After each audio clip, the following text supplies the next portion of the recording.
through the Fortress of Luma. Which is, what do you know what moves? But we'll get into it in a second. MageOfSymphonia, once again, guys, going up against FX's own Awestin. MageOfSymphonia, guys, he got second last week, only losing to Lima. He was double eliminated by Lima last week, so definitely looking to make an even better showing this week.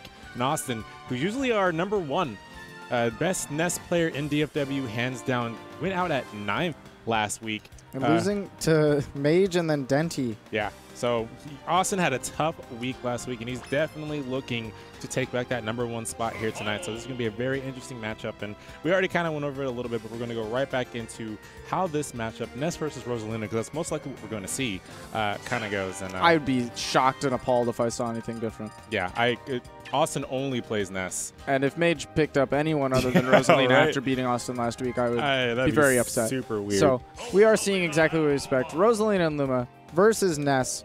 A matchup that initially was considered one of the worst in the game. Moving forward, not quite as bad as some others, but still pretty difficult for Ness to deal with. Yeah. He has to deal with the Fortress of Luma, jab pressure, and oh my goodness, the range on her up airs and down airs makes it really difficult for Ness to deal. Does Ness have any moves other than Bat that knock away Luma? He has dash attack. Dash attack? Okay. Pretty much catch-all for almost any character. Dash attack will put Luma in a tumble. Okay. But the question is when it's okay for him to risk and go for the unsafe dash attack and get her off stage.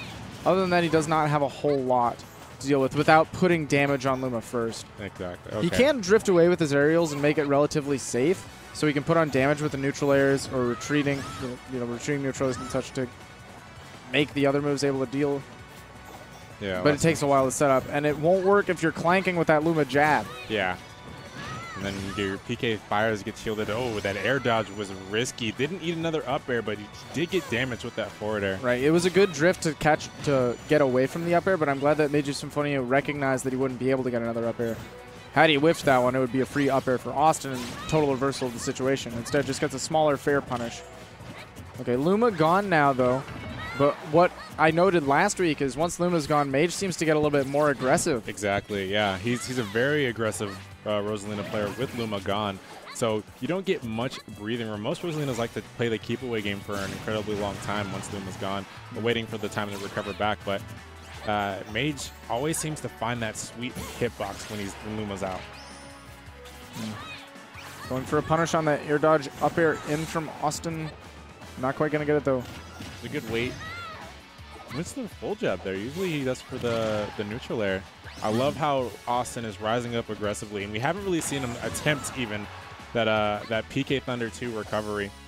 With pivot grab is going to be free. Up smash for Mage. Not going to do it without Luma, and now we've set up a situation where Austin's going to be able to up air and seal the stock.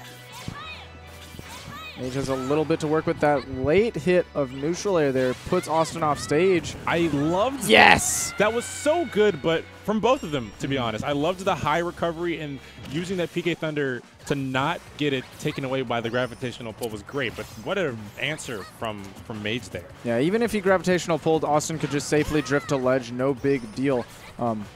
But all of that hit stop hitting Luma and the Mage's shield meant an up smash was imminent. Not much Awestin could do about that. That's a good idea for earlier percent-based recoveries that Awestin can use. Definitely recovering high with the PK Thunder. So I'm excited to see a bit more of that. Now we're going to start seeing a chain of PK Thunders. Luma quick to defuse all of that, though. And what I love so far, what that Austin's been doing, is that he's been doing a crazy job of getting back down to the stage whenever he's sent back up. Most of the time, Rosalina's able to get so much. That was almost it. We saw that last week. Yeah, Luma went for the pass. Yeah, that alley-oop pass. Rosalina looking to dunk it. Barely missing the rim, though. Going for the high recovery means that down smash is not going to be a factor. This back air is sending Mage pretty far out. Gets the gravitational pull, does still have a jump, and smartly goes in towards the stage, which makes that 2-frame a little bit harder to hit for Mage. Okay, gets a lunar landing hit. Approaches the up air off the stage. Interesting. I usually see the down air there, but he's been more wary of Awestin in the air, and that up smash, man, that was almost a stock. But he's been a lot more wary of Awestin while he's in the air because he's fallen down with a lot of up airs, and it's got a lot of percent to Mage. Using this jab pressure at the ledge, very difficult to deal with, especially when there's a big old platform there. Oh, nice dashes to bait that movement. Wow. Yeah, that was Awestin had done such a great job of getting back down to the stage whenever Mage sends him incredibly high. There, Mage is being extra careful, extra patient, and like you said, utilizing those dashes to get him in the perfect space to where he get that Luma hitbox for the up smash. Mage has been doing a really good job of using that dash to bait options out of his opponents, both this week and last week. We've seen it. You got to be really, really careful watching his movement. And honestly, dashing around like that as Rosalina is terrifying because, oh my, she's so good at catching landings. You got to be really, really careful which way you want to drift. And when he's dashing one way, you kind of want to pull the other way, but then he can just swoop in the. It's really ambiguous. Yeah, it's an incredibly scary situation to be in as well. And Awestin, usually one to have really good composure, hasn't seemed to fall prey to that too much, ending there in that last stock. But we'll see how this second game goes. Decides to go back to Battlefield. How do you feel about that?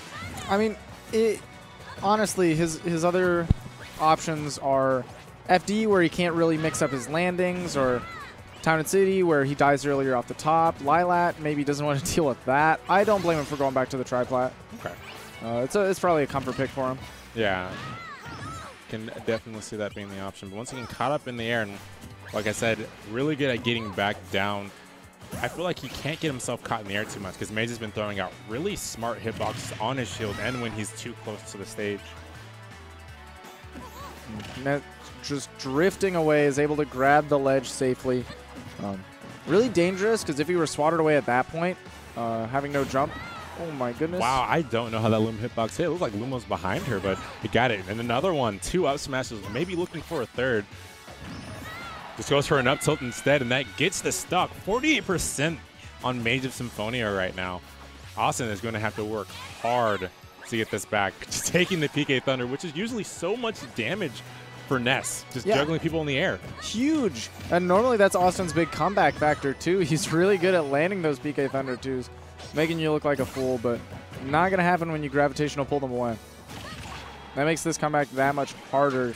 Oh, going for the PK Flash. God, actually, Mage almost jumped right into it. Wow. Didn't, however. And now we're going to see, is he... Okay, I like the way Awestin tried to angle it away, though. He tried to keep it out of gravitational pull's range, but man, that range is large. Now caught in the air, misses the second up air, which is great for Awestin. He gets a neutral air for some damage, and he may be getting to that.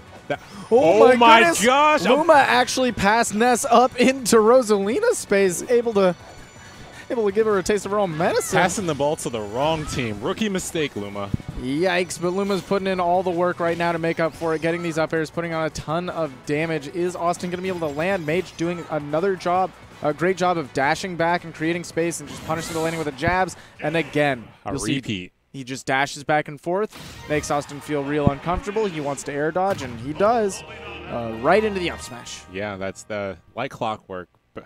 Same exact ending to both games. Man, that seemed really rough for Awestin, just for the fact that he wasn't able to do what Awestin is best at doing, and that is PK Thunder shenanigans.